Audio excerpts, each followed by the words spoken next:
Welcome to the Center of Light Radio with spiritual teacher, intuitive, musician, composer, and best-selling author of The Divine Principle, Anchoring Heaven on Earth, your host, Keith Anthony Blanchard. Welcome to Center of Light Radio, Center of Divine Unfoldment and Reinforcement. Strap in all ye spiritual astronauts as we launch for inner space. Welcome to the show on this fine Memorial Day, at least here in Memphis, Tennessee. Great weather. I'm glad you arrived. I'm glad I arrived. Make sure you visit the Center of Light Radio website, and you can do that by going to centeroflightradio.com. There you will find the archives of my awesome past guests and past shows. And you can also find the archives if you go to YouTube and look up Center of Light Radio. Just do a search in that little window, and it should come up just nicely. Make sure you go to centeroflightradio.com. There you will find links to all of my books, all of my projects, my movie, my latest book release, For the Love of God, A Spiritual Journey, about my trip to India to spend time with a divine holy man, an avatar that came to me in a dream and invited me to India. 2 weeks later, I get a phone call from a person I'd never met. It just so happens word got to her. Turns out she was a flight attendant and gave me companion pass, first class round trip ticket to India. I logged my entire experience while I was there on the ashram. Check out the book, For the Love of God, A Spiritual Journey. Also, you will find links there to my movie, Do What You Love, A Path to Passionate Living. It's a documentary about my life as a musician, as an author. But really, the movie is about you. I'm just the guy next door. I am just like you in every way, shape, form, or fashion. I'm a very approachable guy, and the movie comes off as such, giving you the tools that you need so that you can move about the world and become successful, whatever that means to you, whatever that word success means to you. And finally, if you go to keithanthonyblanchard.com, you will learn of my Do What You Love Forever course, as well as make sure you check out the free Anchoring Heaven on Earth audio meditation. It will help you to fall into that space, to create that space, to be in that silent, powerful space where you can launch all your creations with least effort. I mean, why have a job? I mean, I understand the practical way, going out there and earning a living, but when you can find that place inside of yourself that is connected to all of creation, manifesting your life becomes very, very simple. It's more of an intention or an active will, if you will. All right, let me give a couple of more announcements here. To call into the show, to call into the show live, if you want to ask a question of myself or my awesome guest, Miss Hillary Raimo today, a powerhouse she is, let me tell you. Make sure you dial 888-919-2355, 888-919-2355. Remember, if you are not at home by your computer and you want to hear your favorite show, you can go to the App Store on your phone and download the Inception Radio Network app for free.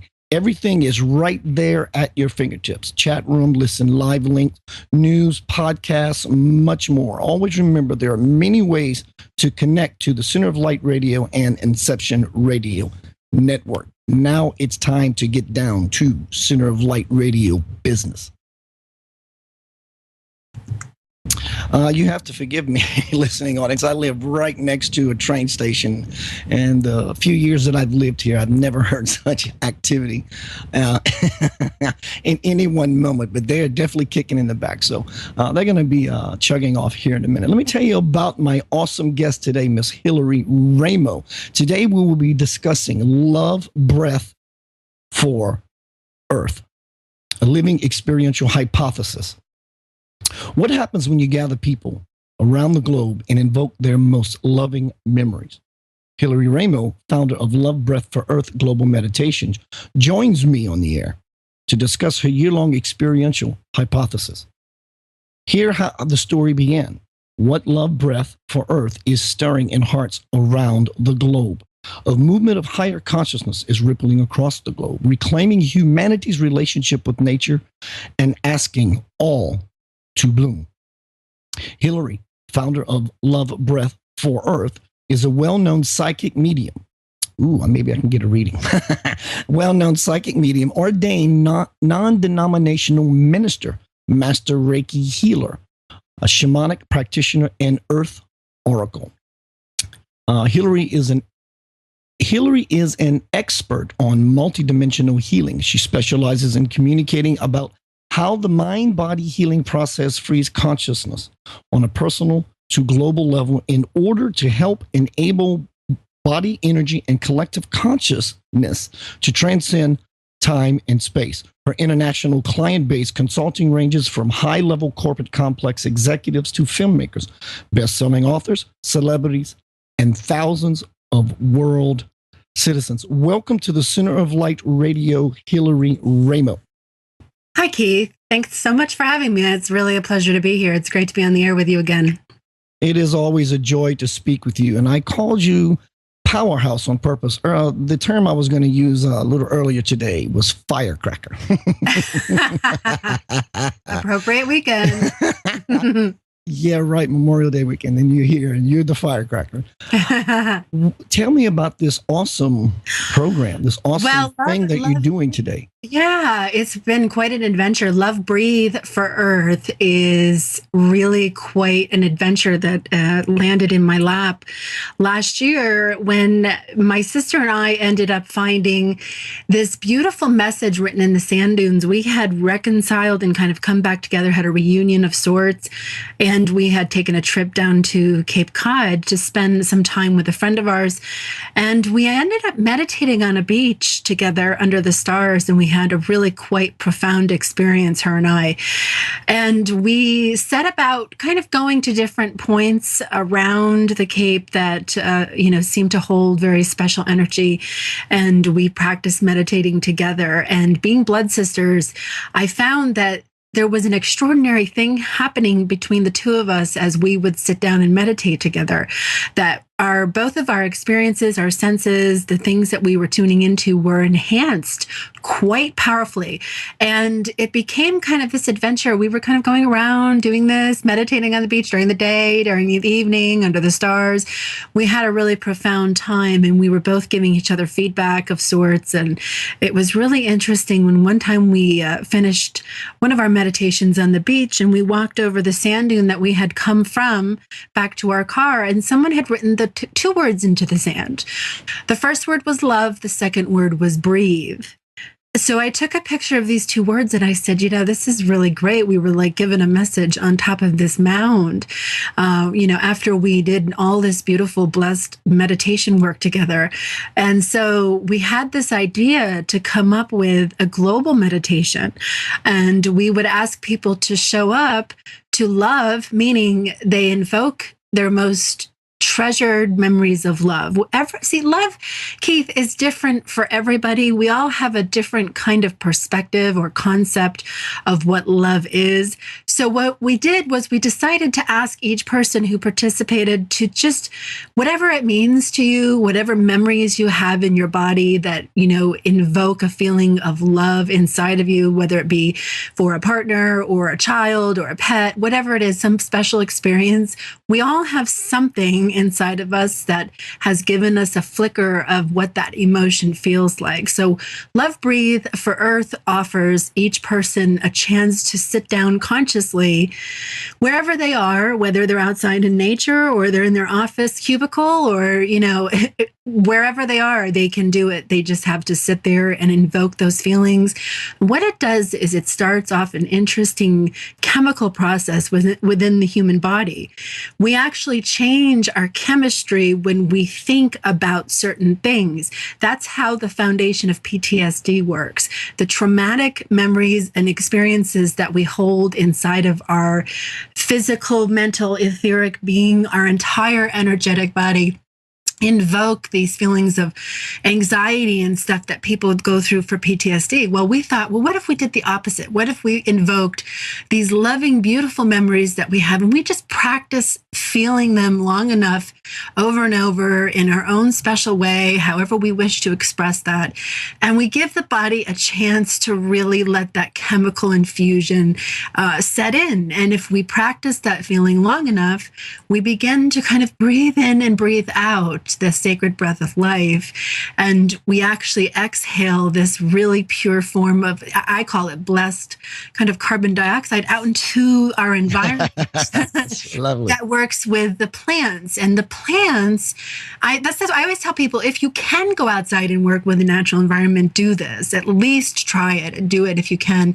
But again, it works anywhere you are. So basically, you have this really neat, fun meditation that you can do. There's no protocol. You don't have to spend years and years studying with a guru or some spiritual teacher doing all of these different adept type things. You can literally just sit quietly, calm your mind, and focus your mind and energy and attention on feeling these memories of love. Your body begins to chemically change. You emanate that out into your physical environment, and what it does is it actually changes the relationship we start to feel chemically, even in the atmosphere with the plants around us. This has been pretty much proven over the course of time scientifically, where a lot of studies have been done that human emotion, interaction, thought energy, that type of stuff can actually stimulate or inhibit growth within plants. And so we thought, well, what if we offered this beautiful, blessed, sacred breath of life after we've spent a few moments or even, however long period of time you wanted, and exhale this beautiful offering out into the world around us as a giveaway, as a saying to the natural world around you, I feel you, I'm part of you, I'm happy to be here, I love being here, I feel good. And that chemical stimulus goes out, and the plants actually react to that. So then what we have at that point is an interesting phenomena. We begin to establish, well, we already have it, but we begin to establish a recognition, a conscious type recognition of this interaction between us and the natural world around you. You may notice some kind of interaction coming from animals that are in the room with you. If you have a pet, even your partners, if you're meditating with your partner or other people, you'll start to feel kind of like a tangible interaction, almost quantum etherically. It's really fascinating. So what we did was we reached out to His Holiness the Dalai Lama's office, and we asked for his blessing for our first event, which was last year on May 18th. And we got a response from the office, and they agreed that he would bless our first event because we were doing these in the name of Earth. So we spent time traveling around to different places through the course of the year, holding them at different times, gathering people. I started, some Facebook events around. People were responding on there. And no matter where anybody tuned in from, I would mark their location if they shared it with me on a global map. And what I started to do was paint these individual grids that went out on these very specific dates throughout the year to see what that looked like. So I would begin to put them on these large canvases. I do large wall painting canvases. And it was a really fascinating personal journey for me to be able to start to get into it that way. It was my way of creatively expressing the energy that I was feeling participating in these global meditations. And people started to write in with their stories or send pictures. And it was a really phenomenal type feeling to sit here and watch the ripple effect of all of this beauty that we were all together generating in the world. And we've done 10 as of our first anniversary on May 18th that we just passed. So now we're moving into the 11th global gathering, and we're planning something really exciting for that. Awesome. I love the idea how when we put ourselves in a position of real power, absolute power, that space of love, calling up all those memories of love, loving experience in your life, you're truly sitting in a seat of power. Abraham Hicks says that when you are trying to call that what you want to you, when you're trying to create something, bring it about in your life, whenever you find yourself going throughout your day, if you find yourself deviating from your feel-good space, because in such a place, you really don't have any power. What you do is you pull out a picture of someone you really love. You listen to a song that really moves you inside. So you place yourself in the power position of love as your force. And therefore, I love it. You spread around the globe the healing that we need. And I said this last week, when guests come on the show on the Center of Light Radio, and they use the word love, and they talk about the position of love. I want to ask you, Hillary, what is love for you, for our listening audience? Because we have a lot of new people coming to the Center of Light Radio who are, quote, newbies on the path, hungry they are, But still, and we all have an idea, like you said, our own perceptions, our own interpretations of what love is. But you, being someone who walks the talk and has had tons of experiences from all the things that you were playing with, so to speak, what is love to you? Well, in the terms of Love Breathe for Earth, as I was talking about a little bit earlier, is really personal to each person. So, my personal memories of love, the things that I have experienced in my own personal life, those moments with my partners, people I have loved, my family, spiritual experiences, whatever it is that has caused an eruption of that emotion within me, I have stored well in my memory system. And so when I personally go into a Love Breathe for Earth meditation, I spend time sitting there for a few moments, reflecting on those moments, reliving those moments, thinking about those moments, and I do it until a smile forms on my face and that warm, fuzzy feeling comes over me. Yeah. And I go into a meditative state, and I let my body guide me through that. So for me, it really is about what we've set up as kind of the construct for Love Breathe for Earth. Is there's no protocol, but you just have to kind of dig within yourself to really find those memories of love that you had. And if some people come from very traumatic backgrounds or have had really difficult, challenging things to go through in their life. And you can always go beyond that, even further back to a time when you didn't have any of that pain yet. And if you have to go all the way back to the time that you're a child or an infant or a toddler or something, there's always a moment before something has happened to you that you can anchor into. So I always tell people when they ask me that question is to try to think and spend some time musing on that. And you'd be surprised. Some people, it's really easy for them to do. They know exactly what they love in their life. They know what they treasure. They know what brings them into that state of bliss. And other people have a more difficult time bringing that to the forefront because of life experience or whatever they've been through. And, no matter what, it's okay. My experience of love is going to be totally different perhaps than your experience of love. And yet, if I tell you, well, yeah, Keith, you got to do it my way.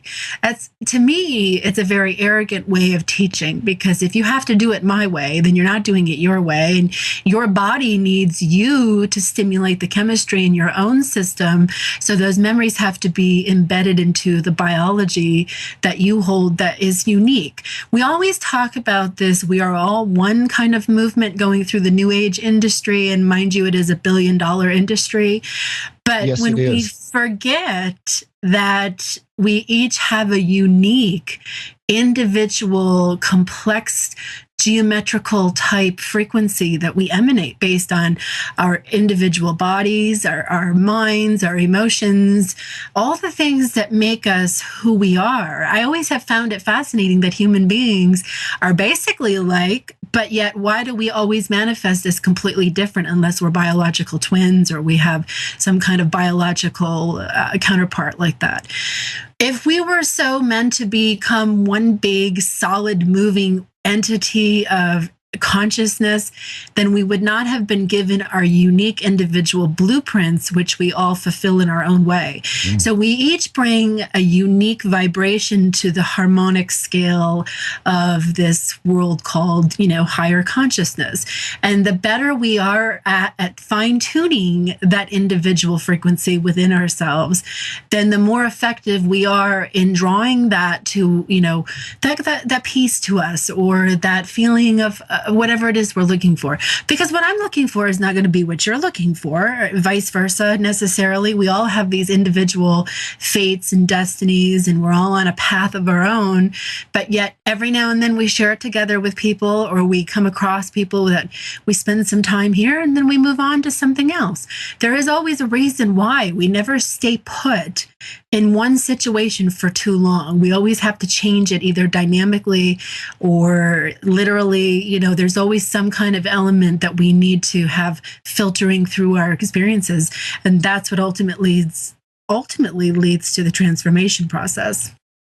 Yeah, and we do have individual wants individual paths, but there is a collective path. And I think we all, quote, want the same path collectively, where everyone can have what they want and to be left alone, to be happy, to be blissful, but yet we all share and support each other in our own individual personal experience. And I think that's the prophecy of heaven on earth, is that, you get to do what you want with who you want forever, how long, and nobody ever has anything to say to you about it.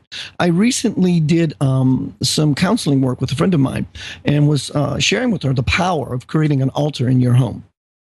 And she said, well, what should I put on there? Pictures of Jesus, pictures of the Dalai Lama. I said, do you feel powerful looking at these particular pictures of deities? She said, well, yeah, for the most part. I said, well, for the most part, find those things that make you powerful. Pictures of your children, so forth. A gift that someone gave you that was so heartwarming it made you cry, and therefore, and the like. And I said, these are your power tools. I mean, when you see this on your altar, all these things are being taken in. You actually get to experience all those different facets of love that you have had in your life at one time or another. So I really can see the power and the effectiveness in Love Breath for Earth. You said you had 10 of these gatherings so far, yes? Yeah, we just celebrated our 10th gathering on May 18th. We just passed our first birthday.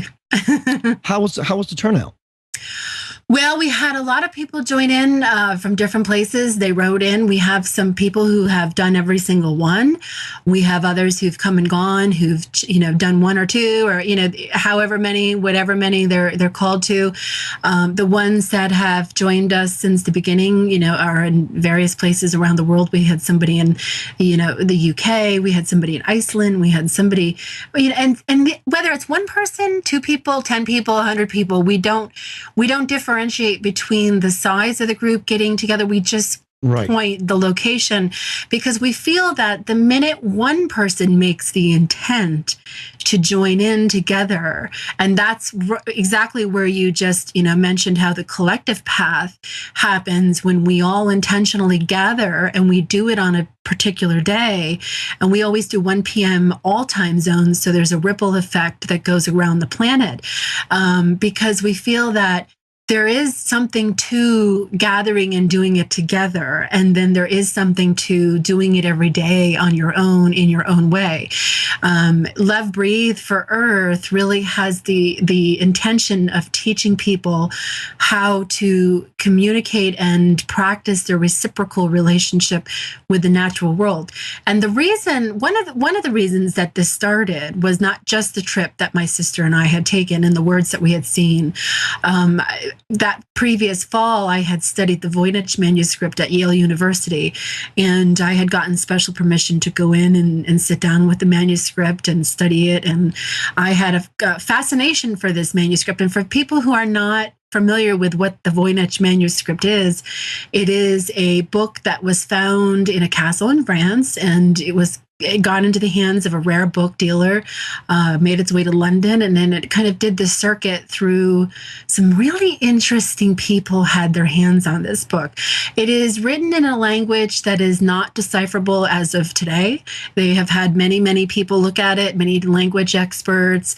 They have decided, they have confirmed that it is an actual language. They just can't decipher it, so they say.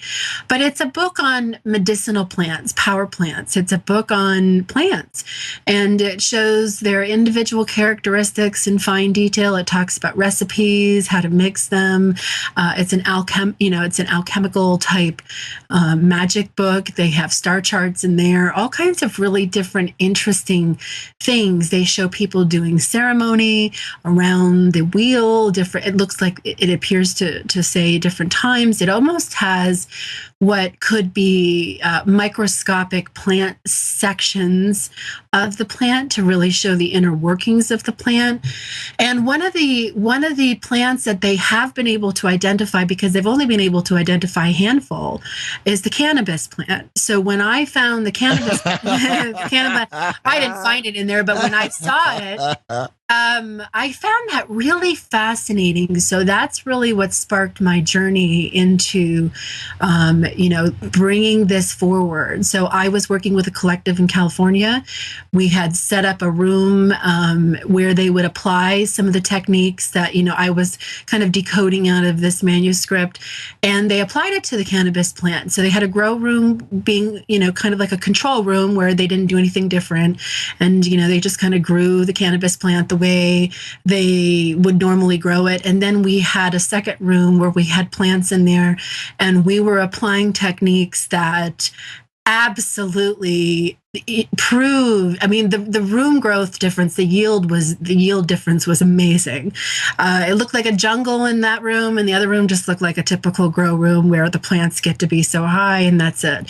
So what we discovered was there was this tremendous interaction between the human body and the cannabis plant. And this is what the Voynich manuscript was describing. I was writing a book on this, and I was going to come out Excuse me, Hillary. Excuse me. You said this is what the manuscript was describing. Were you able to decipher at least that much of it, or is this all pictorial? This was my own intuitive translation of what was being told in the book. It's not a translated book. I've written a couple of articles on some of the things that I have, intuitively felt as I was going through the manuscript. As a clairvoyant, as a psychic, I work in the world, and that's what I do. It's who I am. So when I touch things or I get into things, different concepts, I can intuitively travel through it, pretty easy. So if something catches my attention, I'm able to dig and dig and dig, and I kind of, get a little obsessed with it. But this was really fascinating to me. And when I took some of the intuitive impressions that I was getting from the book itself and intuitively applied them to this cannabis experiment, it was really fascinating to me. And I'm like, how can I publish this? Well, how can I say, what's happening here? And when I went to Egypt in June for our second Love Breathe for Earth meditation, I did from Cairo. I got on a plane and flew to Cairo and did it from inside the King's Chamber. I had two people show up at the Mena House. Quantum researcher John Riley showed up, along with one of his lovely, beautiful people who had come on to one of his tours that he had just been on. This woman, Barbara, sweet woman. And we had this really phenomenal experience inside of the Great Pyramid when we did our second Love Breathe for Earth meditation. And I had a meeting with somebody who was a cannabis grower in 4 different countries there. And we got into a conversation about what I had been working on with the Voynich manuscript. And he was so fascinated by what I was telling him that he actually started to apply some of the techniques and had taught some of his growers how to do what I was doing, and the feedback has been phenomenal. So I'm trying to figure out a way that I can come out and really do this. And I think the best thing for me to do with this information is just to kind of teach it, one-on-one, and talk to people who actually grow and kind of do it that way instead of do a book and put it all out there for everybody. Because once you start to activate the entire plant of cannabis, you begin to create a kind of evolved consciousness within the plant. And as you work with it as a medicine plant, because that's really what it is, it's not really a social type, we have this dirty shame type thing in this country with this plant. Yes. And, everybody's going through this moral uprising because some states are making it legal, and everybody wants to figure out how to put the reins on it to really control it so that they can make taxes off it, but also so that they can control the level of consciousness that the plant can open. Because once you unleash the power of the cannabis plant, you are talking about unleashing the potential of the human conscious mind. And once you do that, and you actually have people who know what they're doing with that plant as a medicine plant, not just hey, you got a $40 dime bag kind of thing. It's like you changed people's relationship with how they use it. And if you apply these techniques in your meditative practices with the plant, and you go into that stuff, you actually have an opportunity to awaken different aspects of the human potential. And so I really think what's happening is the government's trying to kind of figure out a way to keep the lid on that, but yet make all the tax money they need, because once it's going to become like alcohol. I mean, and probably in my children's generation, we're going to have some kind of massive opening, and it'll be just like you can get alcohol now. I mean, if you remember when alcohol was illegal, it was just a crazy thing. You could go to jail for having a bottle of scotch. Yeah, too many people too many bigwigs stand to lose too much before they would ever allow that egg to be cracked open and freely float about. So, Hillary, we are at the bottom of the hour. Would you give out your contact information to our listening audience? Sure. I do phone sessions for people who are interested in having a reading with me. You can reach me on my website, hillaryraimo.com, HILLARYRAIMO.com. You can contact me through my website. That's the best place to reach me. Has this manuscript been guesstimated of a date? Has it been carbon dated? Is there any speculation? Who brought this thing here? There's a lot of speculation. A lot of people have done a lot of really good work on trying to speculate that. You can Google Voynich manuscript and you can find all kinds of stuff. Can you spell that, please? Sure. Voynich, Voynich. Voynich. And it's named after the man who found it in France. It's gone through a series of testing. They have pretty much determined that this book itself comes from medieval 14th, 15th century. However, having looked at the book myself and personally, touched it with my hands, it has a feeling of being like a copy of a book, or somebody was taught this information and kind of wrote it out in like a journal. So it's got some very primitive type sketching on there. It's got some interesting, really, really interesting sketching in some of the plant descriptions, has some side notes. It also shows women in some kind of green liquid. And I really believe that's a kind of a cannabis anointing oil that they were able to kind of pull out of some of the plants, or maybe even some other kind of anointing oil, because they're all bathing in it and they seem to be kind of, moving through what look like either arteries or stems or some kind of wormhole tunnels. It's pretty fascinating. Does the writing look script-like, or is it more glyph-like? It definitely looks more script-like. So this is definitely a product of Earth, from your impressions. Yeah, I mean, I have questioned that, because when I've seen the writing, how do we really know what kind of script comes from another planet? If we went to another planet, I mean, we would draw in cursive and print, and we have all kinds of different languages on our planet. So if we were to go on to another planet, I mean, which language would we teach them? We would have many to choose from. So I always say, if you're going to kind of think about other worlds, other planets, other life forms, then it's best to say, well, we have this here. So, the fact that it could be somewhere else is a big possibility, especially if the human, genome is not just alone on planet Earth. It's floated out there someplace else. Of course, it's going to show up. But I have had the feeling on some level that the knowledge of the plant medicine, it's almost like it could be kind of a collection of different plants from different worlds. It's really got a beautiful star feeling in that sense. I'm interested in such things, and this book only is about the medicine of plant, correct? Right. Well, I mean, there's a plant section in the book, but then it goes into some ceremonial. You have people, in circles, and you have different star glyphs and stuff like that happening. So really, I mean, there's a bunch of different sections in there. Tell me about this journey you're about to make towards France. Tell me what you're doing there. Oh, I leave a week from today. I'll be on the... Can I go? I just dropped my mic. Sorry. The sound guy's going to be mad at me. I'm in kind of a makeshift setup thing. It's a holiday weekend here, so I'm kind of doing the best I can. Anyway, I'm sorry. What was your question, Keith? What's going to happen with you in your trip to France? What are you doing there? Oh, France. Yeah. Well, France came up for me over the winter solstice last year. And a friend of mine who's a brilliantly gifted artist, her name is Stacy Lafleur, and she says, well, I'm going on this artist residency, and do you want to come with me? And I said, well, let me apply and see if I get in.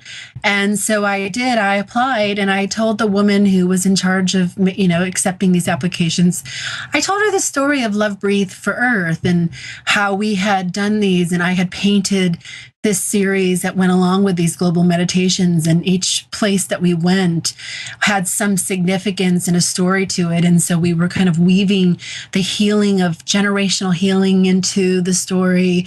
We were doing all of this, and I wanted to bring the concept to this area, to France. I've never been in a stay like that. I mean, I've flown through it, but I've never actually been to France. This was my first time. And she loved the story so much that she looked at my work and she agreed to have, she accepted my application.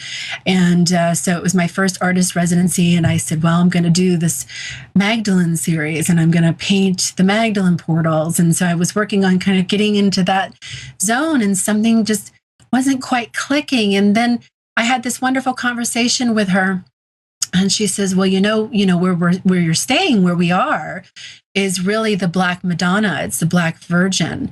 And she was really rampant here. And Magdalene was more south. But some people believe the Magdalene was actually depicted as the Black Madonna as her story evolved. So there's some schools of thought that say the Black Madonna, the Black Virgin, and Magdalene were the same person, that it was a story that evolved.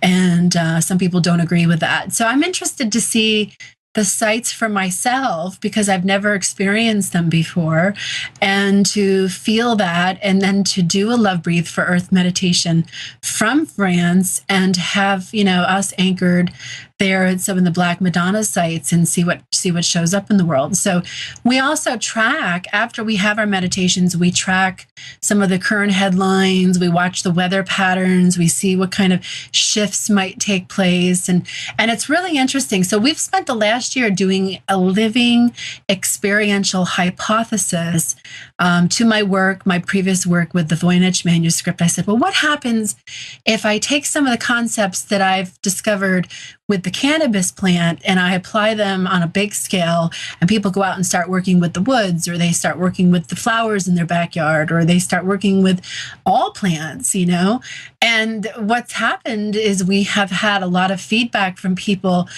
sharing all kinds of really beautiful stories. And you can go to Love Breathe for Earth on Facebook and join our community and share your stories and your pictures. We have kids doing it.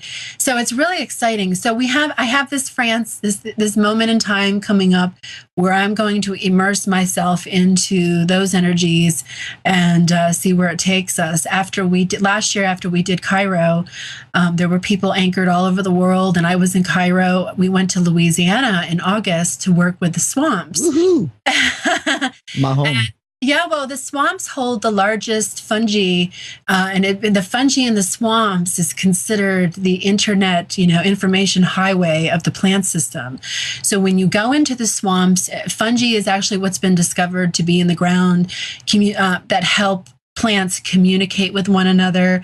It's a gateway type plant that really helps to get the point across, to share that and to do that.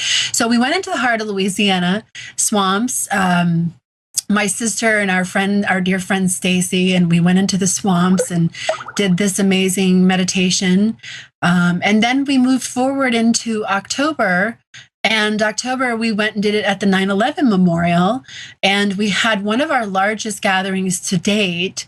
And I had stayed in Nikola Tesla's room and started 2 canvases in his room. Wow. Prior to going to the meditation the following day. And we took a water sample to the 9/11 Memorial that we held and prayed with as we all connected around the world. And we sent that off to Dr. Masaru Emoto's laboratories in Japan to have the water crystalline molecule photographed. Did you get any feedback yet? Any results? Oh yeah, it was published. We published the image last fall, so people can go to my Facebook and find it, or etherforce.com has published an article about it. So we had this beautiful water molecule crystalline structure photographed after the 9/11 Memorial meditation. And, we moved forward into the year. We did another one. And then we went to Sandy Hook. We went to Newtown and got another water sample. So, and that wasn't a Love Breathe Earth meditation when we went to Sandy Hook. It was more of a personal decision for me to face. And this is probably a whole nother segment we could talk about. I'm kind of rushing through it because I know we're kind of limited for time. But the Sandy Hook water, there was a creek that ran through the woods that was very close to the Sandy Hook Elementary School. If some of you remember back in 2012, we had, this awful tragedy happen where these 20 kids were, killed in a school shooting. Adam Lanza was supposedly the one who did it. And it made news headlines all the way around the world. Well, I had this thought, and my thought was, well, what if we did the 9/11 memorial, and that was basically a current event, headline type event that has affected people one way or another, because we all know what it is. And so my thought process, my experiment process with that was, what does that look like when we have an event that people tune into on a conscious level, somehow emotionally or mentally? What does that look like in the crystalline structure of the water? And is there a theme? If we have something like Sandy Hook happen and people continuously tune in energetically, how does that affect the land? How does that affect the water? How does that affect the area? So based on Dr. Masaru Emoto's work, and for anybody who's not familiar with him, he has now passed away. He died. We were one of the last experiments in the fall that his laboratories did before he died. And his son has taken over his work now and continues it. But Hidden Messages in Water is one of my personal favorite books that he's written. So I highly suggest you can start there. And his work is based on, analyzing the water molecule structure of water that runs through like very polluted cities versus pristine springs. And so I can't get into all of it for him, but I highly recommend anybody who's interested to go online and do their own research. Well worth your time. So I wanted to look at these current events that, get stuck in people's minds, or, kind of reverberate through from generation to generation, because we talk about it with our children. We talk about it with our friends. It's something that might come up. Oh, wasn't that a horrible thing? What happens right then and there when you have that thought? I believe that we are so connected that the minute we put any energy or thought into anything, it's felt someplace. It shows up somewhere. And so I wanted to see what the Sandy Hook water looked like without any meditation, without any prayer work done on it. So it was collected and sent off to Japan, and we're going to take a look at the reports on its way back to me now. We're going to see what that crystalline structure is. It pristine? Has the land healed? Has humankind's, have our prayers that we send and the prayer work that we do, and when we have something like this tragically happen in our mainstream media, and it goes around the world and ripple effects everywhere?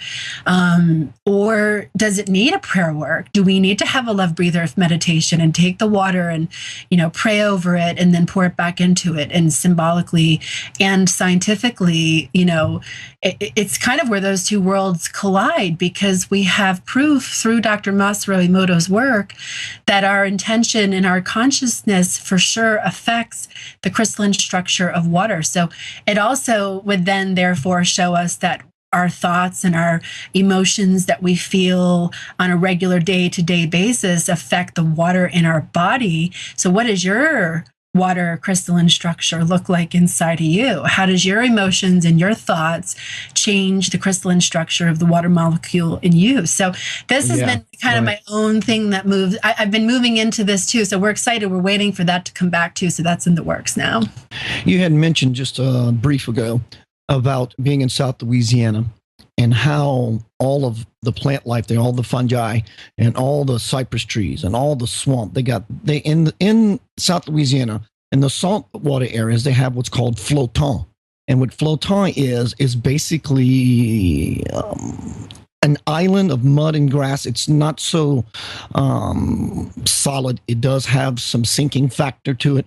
But when you go out into the swamp, you have all the cypress trees. Either way, when I used to go fishing with my father out into South Louisiana, everything is so interconnected. Like you said, it's like the internet. You can literally feel the collective consciousness of every creature that is stirring about there. I mean, it is completely not in the form of an idea or in metaphysical text that you've read. It is alive. It is truly, truly alive. And everything responds to everything. It's such an amazing thing to see. Also, a brief ago, you were talking about the Black Madonna. Did you mean that as far as race, skin tone? Well, she's depicted as a Black woman. I mean, so did they intend for her to be an African queen? I mean, that's something I'd like to find out. I mean, that's a great question. Well, she definitely wasn't white. Well, if you Google Black Madonna on the computer, you will see all of the icons and things that, have been built in her honor. She's a Black woman. And now, does that mean she's African? Is it the shadow aspect of Magdalene? Is it the shadow aspect of the Virgin Mary? Who knows? Maybe it's both. Maybe it's symbolic of something else we haven't quite figured out yet. I don't know, but I just watched this really interesting documentary the other day, and it was about the Grim Sleeper, who was this gentleman who was this serial killer in Los Angeles back in the 80s, and he was killing hundreds of Black women. Most of them were prostitutes and drug addicts and things of that sort. So it never really made mainstream media. It didn't get a lot of attention. It was this heartbreaking, gut-wrenching type story, but it was so real and so powerful. These two British filmmakers came over and did a documentary on it and interviewed the people on the streets, the homeless people, getting all the perspectives. And the police were actually happy that this guy was killing these women because they felt that he was doing them a favor and saving them, their job. And it was really sad. It was really sad. And you see the race thing breaking out in the United States today, and how we're kind of, at least that's what it seems, right? You have this police brutality and all these ridiculous situations that should not be happening. They just should not be happening. And yet they are. And I've often wondered what would happen if we empowered the African American race and we put them up into a place of true empowerment. I'm not talking about a pat on the back or, we'll give you a scholarship because you're a minority. Yes. I'm talking about remembering that their African American roots could possibly have built the pyramids. They could possibly have, they have Nubian queens and Nubian kings in Southern Africa that, really we don't hear about, we don't know a lot about. So was the Black Madonna part of that? Did she rise up from that? I'm really curious to see what that energy feels like, because today in modern times, we are lacking something vital, and they have a quality within them as a race that I believe is going to be key to the sustainability of humanity. Yes, they definitely have a piece of the puzzle that the collective does need. When I was a young boy, let's say, doesn't matter the age, I had an experience. I was told, being raised Catholic, I was told as a young boy that about the three people who saw the Virgin Mary and Fatima. And so with this knowledge, my life progresses. And then someone in South Louisiana, when I lived there, was having visions of the Virgin Mary. She came to him while he was taking pictures of his house so he can get it appraised to sell it. And he was prompted to look up, and she came out of the sky down towards him. And she said to him, with every picture you take, I will get clearer. And you can see her descending. And trust me. And she was definitely a white woman. But my point of all this, I got to experience him having a vision of her on Good Friday. Now, keep in mind, Mary of any sort, she is an avatar by nature first. So she definitely has the power and the will and the ability to transform herself to whatever culture that will make the greatest impact. That's for sure. And since you're going to France, and maybe you're already aware of her, have you ever heard of Madonna Oriflamme? I've heard of it, but I haven't studied it. So you'd have to enlighten me. She is supposedly France's version of Madonna, the Madonna archetype. So she's not the Black Madonna, because that's pretty much, that's the direction I go. So tell me about her. Well, just the idea that In the pictures I've seen of her, she has a darker tone, but it's not truly that I would regard as black skin tone. But I just thought I would give you a heads up while you're there. Maybe you can poke around and find out some information and come back and do a second show and enlighten everyone. That sounds like fun to me. Hillary, we have about 9 minutes. Is there a final thought you would like to leave Center of Light Radio listening audience? Is there a final thought? Well, my musing has also been, I've been very focused on CERN. And I don't know. Yes, I've been seeing you talk about that. Yeah, I've been very focused on CERN, and CERN is going to be firing up. They've done a couple of test runs over the last few days, and we've seen a lot of really big weather stuff happen. And I'm starting to get a little concerned that these kind of places, because CERN, for those of you who don't know what CERN is a particle smasher. It's a physics type thing. You just Google CERN, and you can find everything you need to know on it. But it's not the only one in the world. They have one in Romania. China is now trying to build the largest one, of course, outdo everybody. And it gets to a point where you have to ask yourself, what are these really for? Why do we have so many? United States just became a member state for CERN. For a long time, they've been an observer status.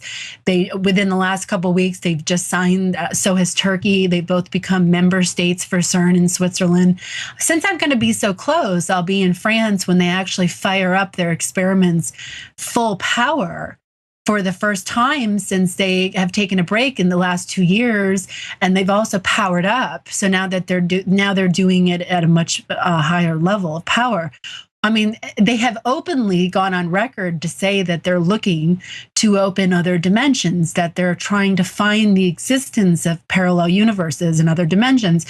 But what I don't think they're really ready for is the impact that kind of power up is going to have on the planet. When they fired up with the practice runs, we saw the Nepal earthquake happen. And then the Nepal earthquake happened again. And then we had the entire west coast of the United States.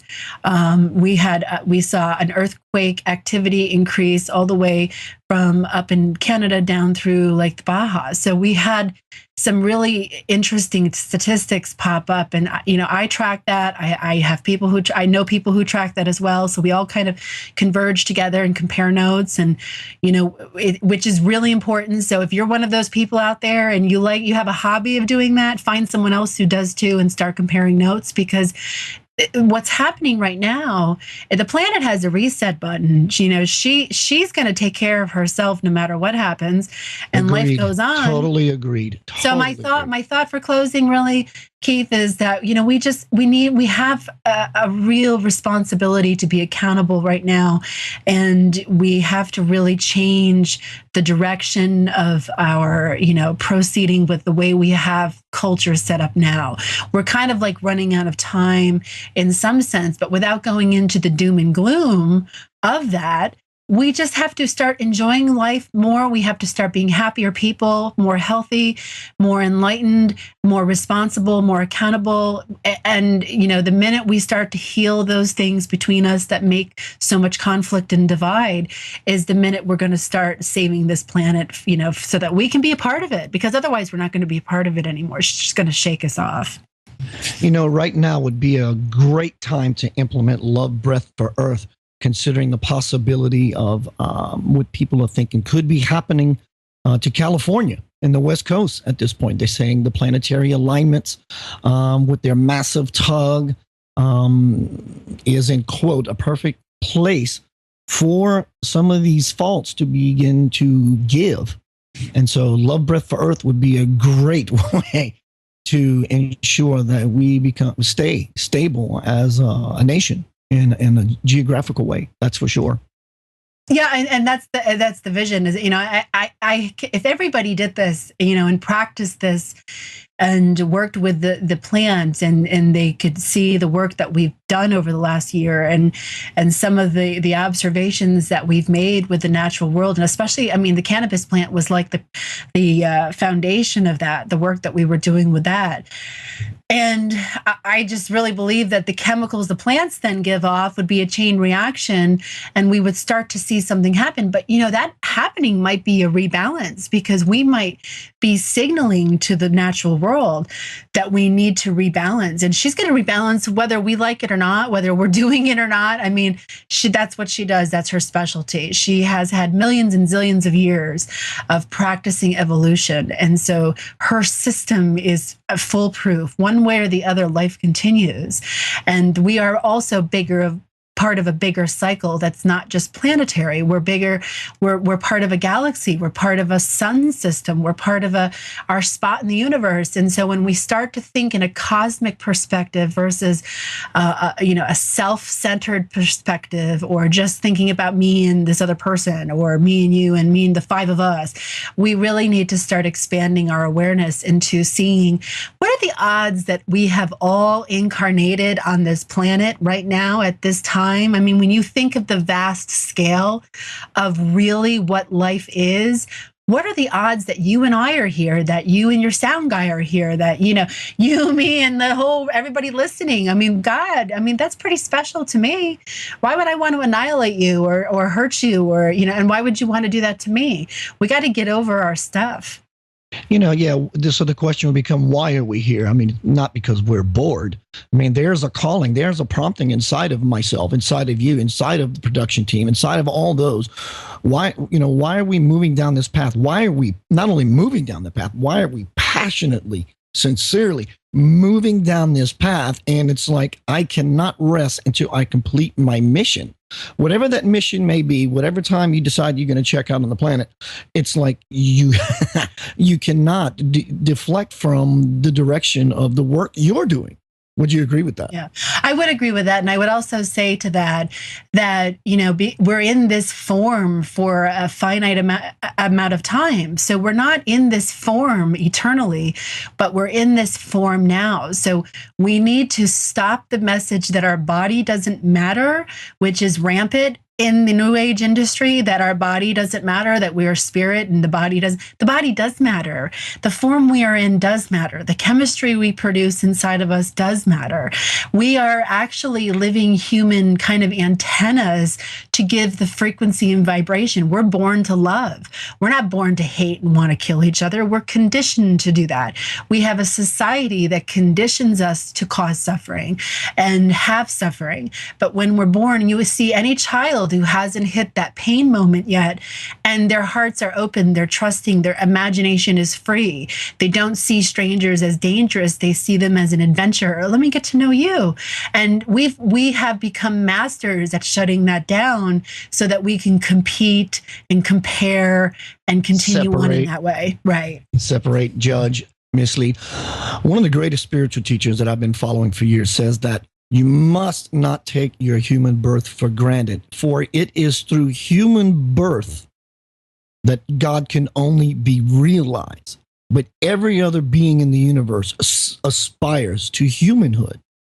That's pretty profound. It tells you the value, the worth of your life, what you are here to do, what you can do while you are here. And you can't fail. There's no way to fail. The universe, God, the fact that you're here, there was never an intention impregnated in you for failure. I think through intention, will, desire, action, and there's so much energy, light encrypted in simple expressions, love, breath for earth. It's such a powerful idea, and I really applaud you and your work, Hillary. Thank you. I appreciate that. And I appreciate everybody who has given it a try and has found something pleasurable and loving in it. And every person that benefits in their relationship with nature is a success story for us. It's like we really want people to see that creating sacred space for yourself and your environment is a worthy venture, and it's something that we intuitively already have instilled within us. So the Love Breathe for Earth is an example of that. And we've created a container for it so that it can be, can have a container to hold that space in. But it's really up to each individual person to choose to focus on their loving memories versus their painful memories. And once that happens and reaches a critical tipping point, then we will have a shift in consciousness on a collective scale. Hillary, give out your contact information once more, please. HillaryRaimo.com. I also have a blog called The Yin Factor, YIN Factor. I do the Intuitive Matrix with Betsy Peerless. You can Google all of that. It's all on my website too. So that's the best way to get a hold of me. Hillary, thank you for joining me on Center of Light Radio. That door swings open to you anytime. I'd love you to come back and tell me about I will. I'll come back from France. I would love to share the story of the Sandy Hook water crystal with you, Keith. We can talk about that on the air, and I'll have lots of stories from France. So let's do it. Have a safe journey and take in a lot so you can come back and enlighten us all. Thank you so much. Take care, everyone. Oh, wow. What a powerful show. And she is a powerhouse. She makes my job as a radio show host very easy. I really often, when I interview her, I don't have any questions to ask because every time I go to ask a question, she's already forcing out the answer. So my silence on the radio show is just amazing. So it gives me the opportunity just to sit back like everyone else and just absorb and take it all in like a sponge. Keith Anthony Blanchard here, your host of Center of Light Radio. Go to centeroflightradio.com for all things Keith Anthony Blanchard. Archives, but you can also go to YouTube and look up Center of Light Radio to get archives of the audio bites, but also there's some video motion. Also, Inception Radio has the archive of Center of Light Radio there in YouTube as well. Go to Inception Radio for all your enlightening needs. Absolutely amazing. And the guests that will be coming on the show, I promise you, it is my promise to you, they will always have something magical and powerful for you. Always remember, when you go to bed at night and you're laying there doing nothing, you might as well do something and nothing together. Take those breaths, those magical and intentful breaths, to connect to all that is good, to connect to your perfect being self, your authentic self. Breathe in. Remember as you take that breath, who you really are lies just behind the breath. Do enough breath and you will know that to be so. Always remember, ease into bliss.